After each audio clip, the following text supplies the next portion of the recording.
but the reality is very different.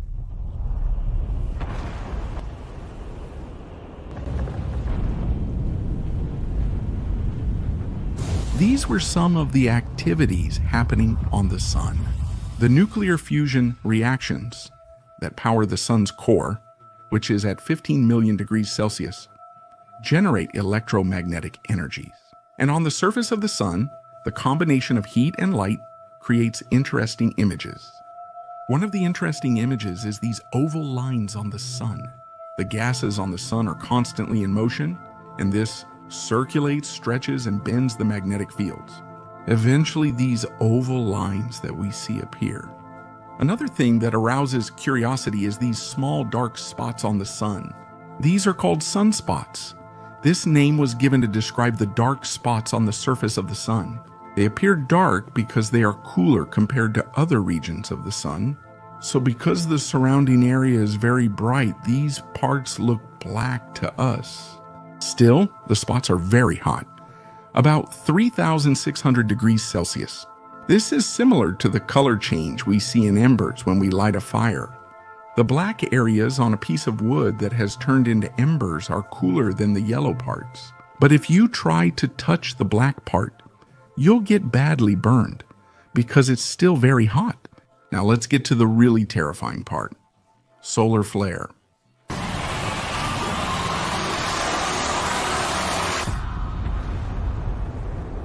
A solar flare is essentially a magnetic event related to sunspots. In short, it's the release of intense energy just above the surface of the sun. But don't be fooled by how simply I explained it. If we were to release about 10% of the energy in the sun, it would be roughly 1,000,000 times the energy of all the nuclear weapons on Earth. You can imagine the rest. These explosions usually move at very high speeds and emit a large amount of radiation into space. Let me show you a video. Recorded on April 16, 2012.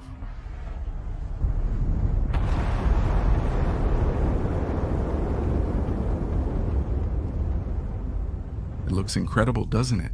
We can clearly see the scattering of particles after the solar flare, and most of them are falling back onto the surface of the sun. If this flare in 2012 hadn't happened 9 days earlier, it could have caused serious damage to the Earth. For example, this part of the solar flare might seem small to you. Indeed, it looks very small compared to the massive size of the sun. But next to a tiny solar flare, the American continent looks just this small. Take a look at what we're up against. This is an image taken by the Solar Orbiter satellite from the sun towards the Earth. And this shows the position and size of the Earth, which remains in darkness in the satellite image. The intensity of these eruptions on the sun, just like earthquakes, cannot be predicted yet. However, the periods when they are likely to be more intense have already been determined. This is called the sunspot cycle. Sunspots continue in a cycle like storms that repeat themselves, approximately every 11 years. Many sunspots indicate a solar maximum with intense eruptions, while few sunspots signify a solar minimum. The period when eruptions on the sun are most frequently observed is the time called the solar maximum, when these spots are seen the most. In a moment, we'll see if we're in danger for the future, but first I'll take you back a long time ago, to one of the days when humanity experienced this solar eruption most intensely, the year 1859. That day, known as the Carrington event, occurred during solar cycle 10. Solar cycles are progressions that started in 1749 and increase every 11 years. Amateur astronomers named Richard Carrington and Richard Hudson observed an incredible number of sunspots on the sun from August 28, 1859 to September 2. And by September 1, the process had already begun. Massive magnetic energy cycles spread over the sunspots. A magnetic bomb twisting and getting ready to release its energy is about to explode. And this. The expanding bubble made up of subatomic particles and energy spread toward the solar system and reached Earth in as little as 18 hours. In this image, you first see a low-level solar flare. And this is the flare that occurred in 1859. It looks pretty scary.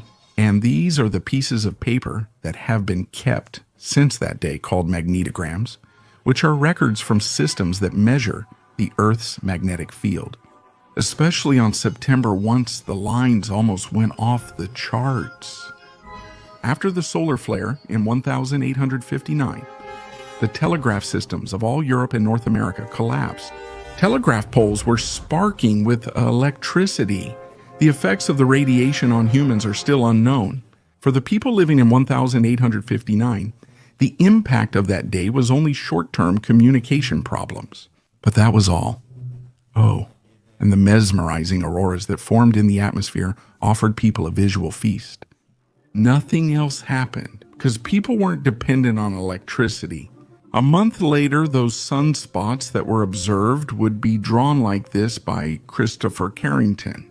People of that time were perhaps spared from major problems because they didn't have technology, maybe even from dying. But after that date, nothing was the same, and it would never be the same again. In 1965, during a time when electricity had spread all over the world, a solar flare caused a 13-hour power outage in America, resulting in an economic loss of about $100 million. Although it wasn't related to a solar flare, in 1977 there was a power outage in New York caused by a lightning strike. The outage lasted for 25 hours. After the outage, 4,500 people were detained for looting. 5,000 police officers were injured and thousands of women were harassed. 9 months after the power outage, birth rates had skyrocketed. Maybe you've seen the movie called The Purge. In the film, all crimes were allowed for one day, while in 1977 it was as if the purge had actually happened. According to today's data, just a 1-hour outage in the United States costs $458 million.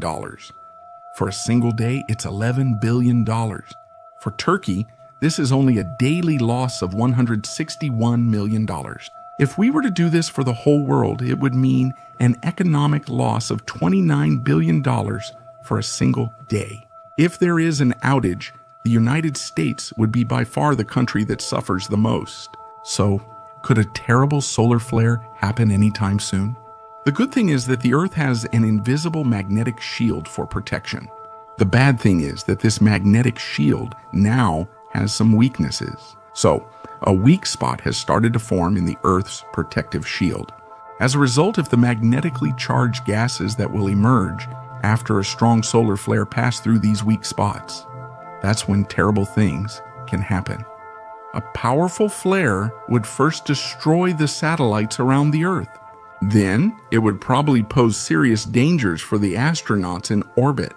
And when these harmful rays reach the Earth, they would cause long-term power outages and problems that could lead to countless loss of life.